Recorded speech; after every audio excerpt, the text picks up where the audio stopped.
एका जागेवर त्यांना म्हणले भावी शिक्षण मंत्री, एका जागेवर म्हणले भावी उद्योग मंत्री, एका जागेवर म्हणते भावी मुख्यमंत्री, एका जागेवर म्हणले भावी गृहमंत्री. अरे पाठ्या निवडून तर ये, मग बघू काय व्हायचं. एक आमचा कार्यकर्ता लाडत मागच्या वर्षी रोहित पवारापाशी गेला आणि म्हणलं, दादा मी अजित दादाला भेटून आलो, असं असं आपल्याला करायचंय. सिनियर कार्यकर्ता होता बरं का. त्या कार्यकर्त्याला रोहित पवार म्हणतो, हे नीट बोल, मला तर कळलंच नाही काय म्हणतोय. नीट बोल म्हणला. एक तर तेव दादा धरायचा तर हेव दादा धरायचा.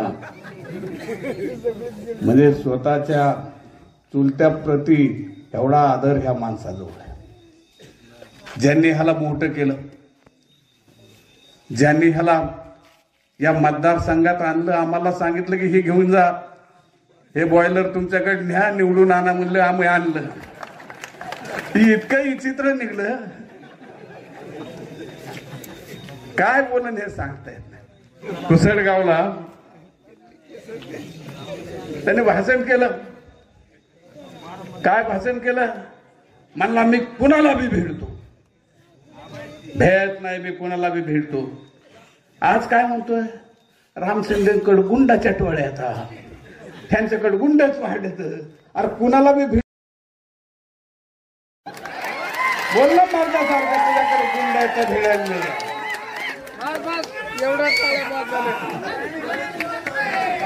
तुमच्याकडून सगळ्या मताची अपेक्षा आहे. हा लफांगा तिकडून येऊन मत मागायला लागला.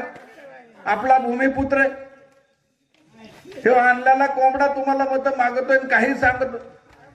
अरे त्याला काय मत द्यायचं? आपल्या भूमिपुत्राला द्या. आणि भूमिपुत्र विरुद्ध लफांगा. लफांगा म्हणजे देवा पुढे गेला का आपल्या खिशातून शेंगदाणा काढतो, देवा पुढे मांडतो आणि देवा पुढचा नारळ उचलतो आणि घरी घेऊन जातो. त्याला लफांगा म्हणायचं. आपल्या पुढे चॉकलेट ठेवतोय, आपल्या पुढे मोकळ्या कंपासी ठेवतोय ना आपलं सगळं घेऊन तिकडे जातोय. हा खरा लफांगा आहे. आम्ही म्हणतो तो बारामतीचा आहे.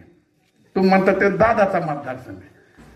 दादाच्या मतदारसंघात जाऊन तिथं लागणं त्यांच्या नादीला का? आमच्याकडे येतो मुळावर बसतो येऊन, तिथं जा, तिथं नादी लाग. लय जणाला भिडतो ना तू, तर जा ना बारामतीला आणि भिडण्यात हवा एकदा तुझ्या चुलत्याला.